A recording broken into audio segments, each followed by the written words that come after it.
On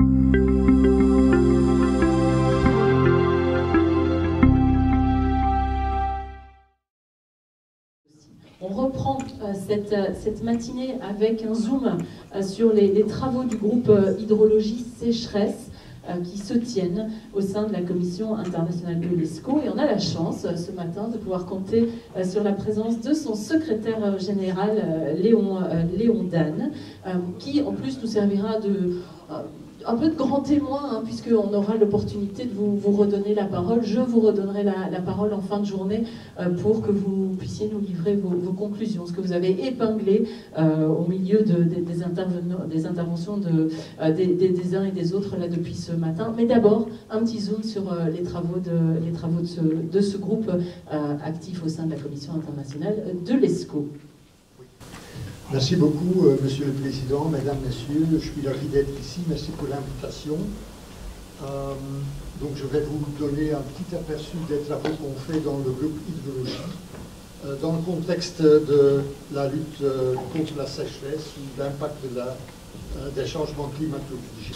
La plupart d'entre vous probablement connaissent la Commission internationale de l'ESCO. Notre mission, nos parties, notre géographie, et pour ceux qui ne nous connaissent pas encore, j'ai mis quelques slides là dans cette présentation.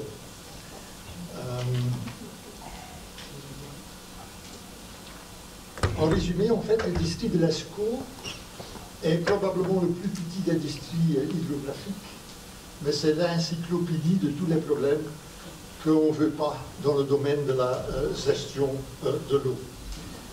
Nos groupes, ce sont nos groupes d'experts de chaque délégation qui étudient ces problèmes. Ils formulent des recommandations.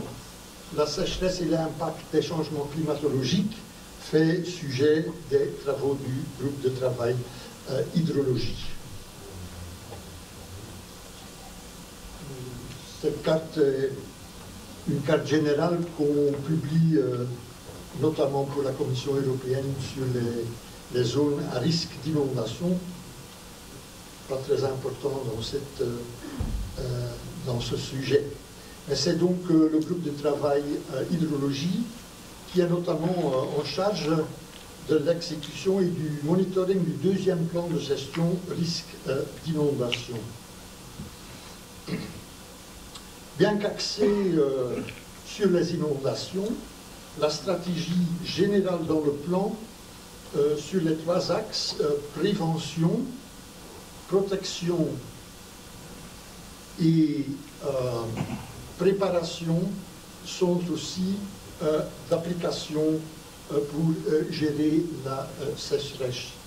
Donc on a trois types de mesures qu'on a repris de presque tout le plan mondial sur la gestion de l'eau, des mesures vertes, donc la promotion des services écosystèmes, les mesures bleues avec une petite assistance humaine pour les eaux de surface, les mesures grises qui sont vraiment des mesures de béton, pour la plupart des digues, etc. Et on vient d'ajouter les mesures rouges qui malheureusement vont prendre de plus en plus de place dans notre agenda de tous les jours, c'est l'impact de la sécheresse, l'impact des inondations, notamment l'impact financier. En bref, je vais vous informer des réalisations majeures dans le domaine de la lutte contre la sécheresse. Il est important d'abord de comprendre la situation. Un travail important est fait et sera fait autour des modèles hydrométriques et des bilans hydriques, point de vue de toute la géographie et même au-delà. On est en coopération intense aussi avec nos collègues de la Meuse et en consultation régulière avec le Rhin pour mieux comprendre les différents aspects, notamment pour les modèles d'hydrométrie. L'échange des informations va alimenter ces modèles et ces bilans non seulement de données quantitatives, il est important de pouvoir utiliser un format commun d'échange de données, mais aussi des mesures prises de leurs résultats, de leurs effets, de leurs succès et des déceptions qu'on a en faisant exécuter ces mesures, en les mettant en place. Et ça, c'est peut-être encore plus important que les succès, c'est de comprendre pourquoi une mesure n'a pas marché. L'impact de la sécheresse est immense. Ici, une liste non exhaustive des conséquences. D'ailleurs, je vois notamment, en essayant de mettre toutes les conséquences sur un diapo, que par exemple les aspects santé, les nouveaux virus, la perte de productivité n'est pas mentionnée encore. Donc c'est bien au-delà de tous les impacts directs qu'on a, un impact de la sécheresse sur nos sociétés. Dans les diapos suivants, je vais partager avec vous les quelques points intéressants réalisés dans les différents pays et régions du district de l'Escaut. La Flandre a mis en place un vaste programme d'investissement, d'actions et de mesures appelé le Blue Deal. Et là, vous trouvez les liens pour en savoir plus. Malheureusement, ce n'est pas toujours traduit en français, mais en général, il y a au moins une traduction anglaise qui est offerte. À chaque moment, les citoyens en Flandre peuvent consulter des cartes qui leur donnent une vue sur la sécheresse et ou les inondations possibles d'ici donc 10 jours. Et on peut aller jusqu'à la parcelle pour comprendre l'impact. Même chose en Wallonie, et c'est M. François Paulus qui a très bien expliqué les plans de sécheresse de la Wallonie, mieux que moi je pourrais. Mais ici aussi, ils ont mis toute une série de plans, plan national d'adaptation, plan wallon, air, climat, énergie, etc., en place. Et ce qui est important, ils ont aussi créé une cellule sécheresse pour vraiment gérer les crises de sécheresse, comme ils ont mis en place une série de cellules et de procédures en cas d'inondation. Tout récent, au mois de mars de cette année, Bruxelles a aussi adopté son plan communal d'eau. Ce plan vise encore à débétonner la ville, à chercher les endroits où on peut capter l'eau et pour que les aspects, notamment de la chaleur, qui est très éminent dans une ville, soient mieux gérés. Les Pays-Bas, toujours très concernés pour tout ce qui est aspect de l'eau, dans le passé surtout les inondations, aujourd'hui aussi la sécheresse, car aussi très conscient de la qualité de l'eau. Ça aussi a un impact quand on passe de longues périodes de sécheresse. Donc non seulement a mis toute une série de plans et de mesures en place, mais effectivement aussi une feuille de route très détaillée pour arriver, je ne sais pas si c'est lisible, pour arriver d'ici là, à gérer l'impact de la sécheresse. Et là aussi, c'est dans ce lien que vous pourrez retrouver les détails.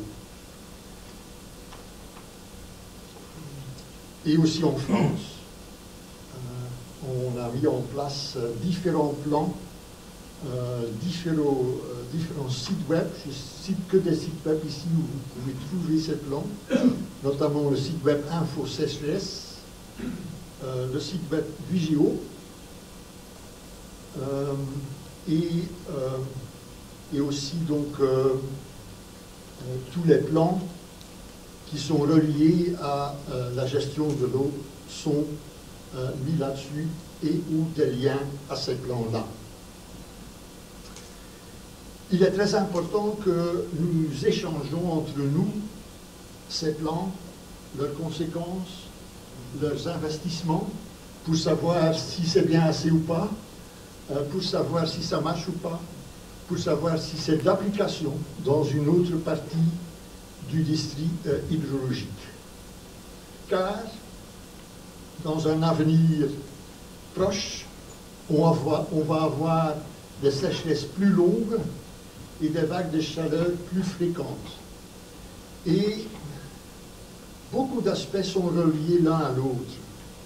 Il y a maintenant une série d'études et de recherches qui se font pour démontrer, pour comprendre d'abord, peut-être démontrer le niveau de l'état des nappes souterraines et les conséquences pour les canicules, par exemple, locales.